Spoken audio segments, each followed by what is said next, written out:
Welcome, beloveds. Welcome to class 3 of Tao Te Ching, The Way. We are reflecting on how by correcting the mind, which is difficult but possible, but by correcting the mind, everything falls into its place. So I read the excerpts from the book and I share my own understanding with you, and I hope this is helping you. So let's get started. We look at it and we do not see it, and we name it the equable. I really love this.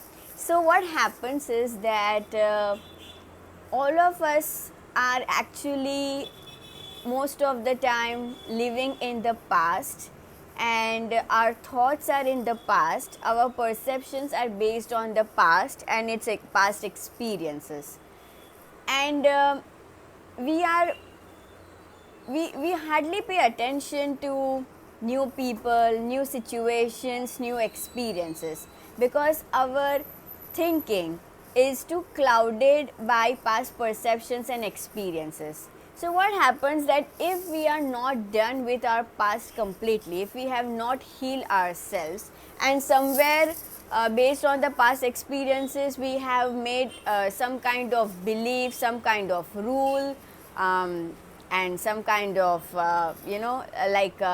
believing it as the gospel truth, then we judge the new people in the present and experiences based on that, and yet we name it the equable. So we look at it, we do not see it, and we name it equable. That is not the experience of the present moment. So even if the people in your life who are present right now, even if they trigger, or even if your experience is getting similar, I mean even if you experience the same thing with this present people, which is similar to something happened in the past, still use this information, use the experience to change your belief system.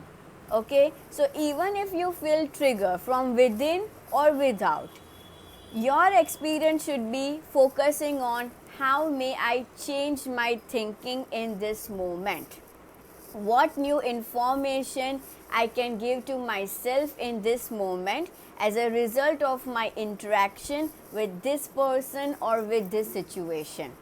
Our thoughts, we don't have new thoughts. Okay, we have is the recycle of thoughts.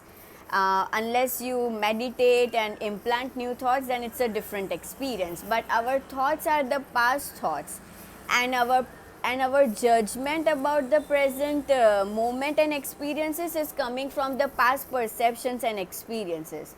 And brain is doing its job wonderfully, because brain's function is to help us survive, so it functions accordingly. But we have the free will. Remember, only humans, God has gifted this free will only and only to us. So we are the only creature who can make choices, new choices, by actually using our free will in a way that uplifts us as well as others.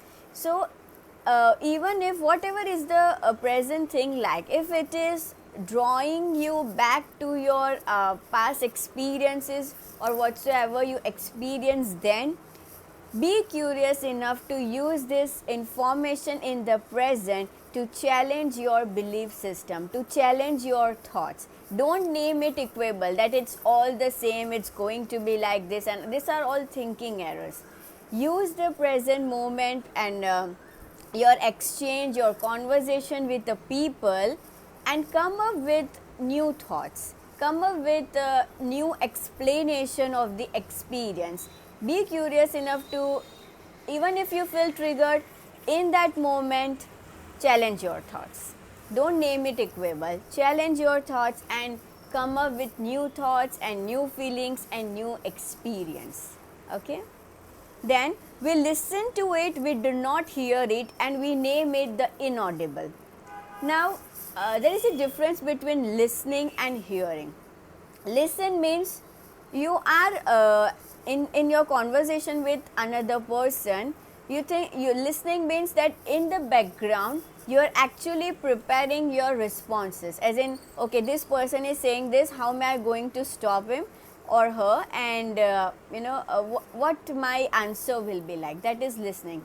It is not really hearing. And hearing means you are present with that person, you are present with whatever the person is saying without forming any judgments in the background of your mind. So as a psychologist, we really pay attention to our this hearing skills, because when the client is speaking, there is a way, means definitely the counseling skills are there, means there is a way to listen to a person or hear a person and respond accordingly. But it's very important that in the background we don't form any judgments about the client or anyone, that okay, like we know as based on our profession skills, that this person if is going through depression, then and he or she is experiencing this thing is because of this reason, and still we hear the person because it is very important, without forming any responses or judgments in the background. So same thing, all of you can also practice that. Listen and hearing is not the same, and then we name it the inaudible. मतलब किसी ने सुना नहीं, किसी ने समझा नहीं. The point is that how much are you hearing, how much are you listening, and how much attention you are actually giving to the other person. I often think this way, that another name for love will be attention or awareness, that you are really fully present and attentive about the person and about the experience of the person. Okay, so that is very important, and I really like that, and this was my understanding. Next is, who can make the muddy water clear? Let it be still and it will gradually become clear. This is again very beautiful. Who can make the muddy water clear? Let it be still and it will gradually become clear. So as humans, we are like controlling freaks, and we just want to control, and we just want to we just like things, or we prefer things that are predictable in nature. And if things are not according to our predictions or expectations, we do feel restless, and we just want things to immediately change itself and just turn into something that we really want, or at least good. But who can make the muddy water clear? So you can do this experiment. Get a muddy water in a glass and just skip it, and you will see in few minutes or hours it will be completely still. You will not even find any dirt there. This is one of the principles shared in Buddhism. Let your mind be still. Let's do this experiment, okay? Close your eyes. Just please close your eyes. No cheating, okay? Close your eyes. Now don't think about a pink elephant. Just don't think about a pink elephant. Don't think how cute, how sweet, how little cute, fluffy pink elephant is. Just don't think about its pink trunk or a tiny little soft pink tail. Just don't you dare to think about a pink elephant. No pink elephant, no pink elephant. What was your experience like? You may try this again afterwards with someone, or even with yourself, taking some another object.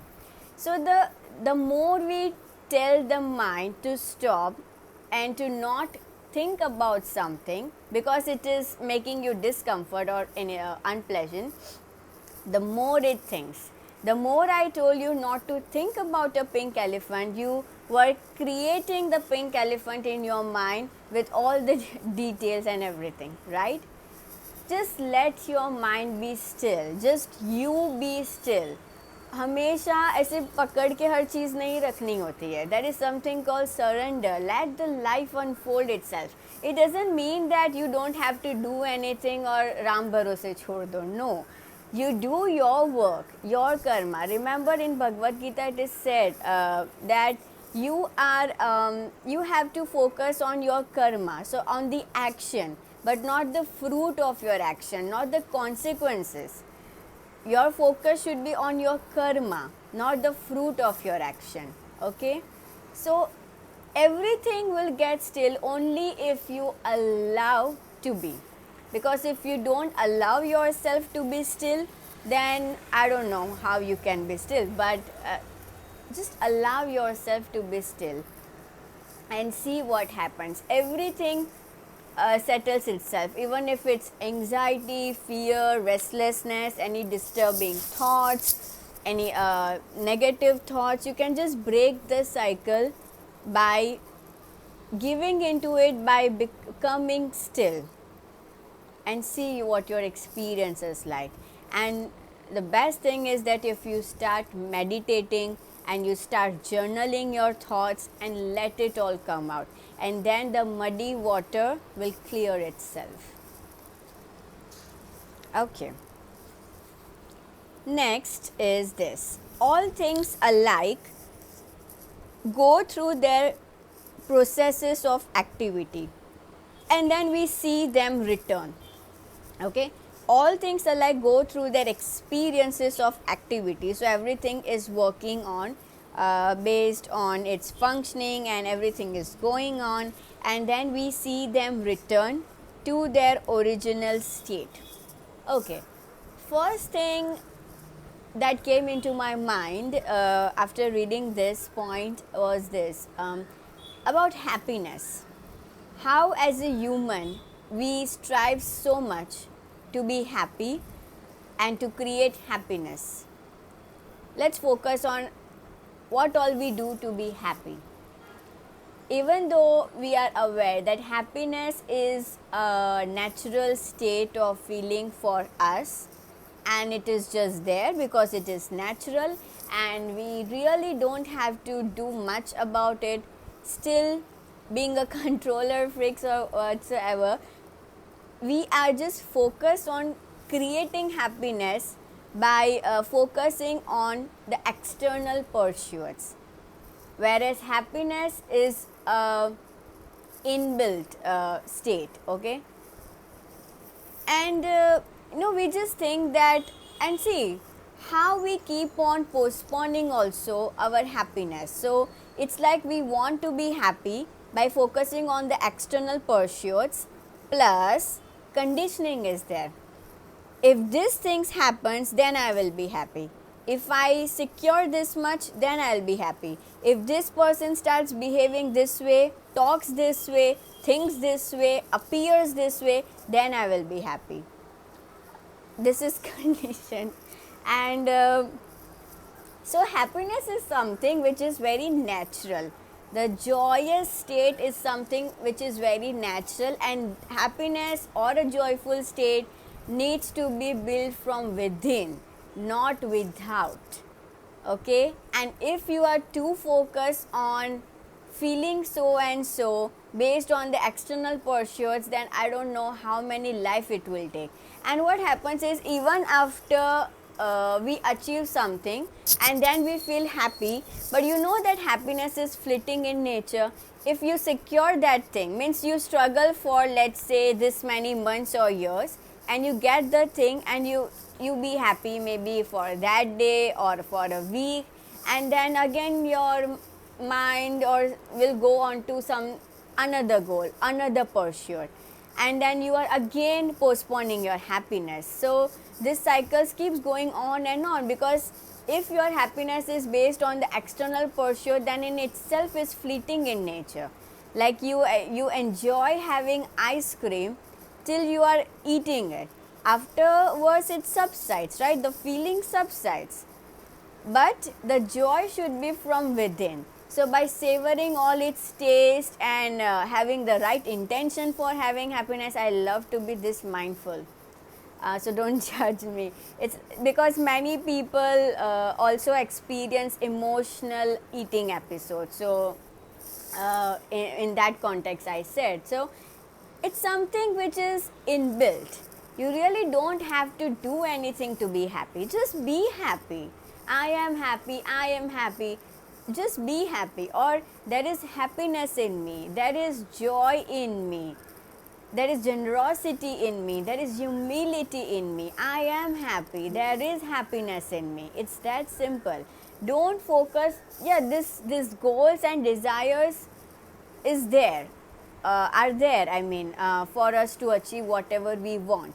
The point is, your happiness, your state of being happy should not be dependent on someone or something. That is something which is within you, and that's something which you share with other people unconditionally. So yeah, these were the lessons for this class. I'll see you in the next class. Thank you so much.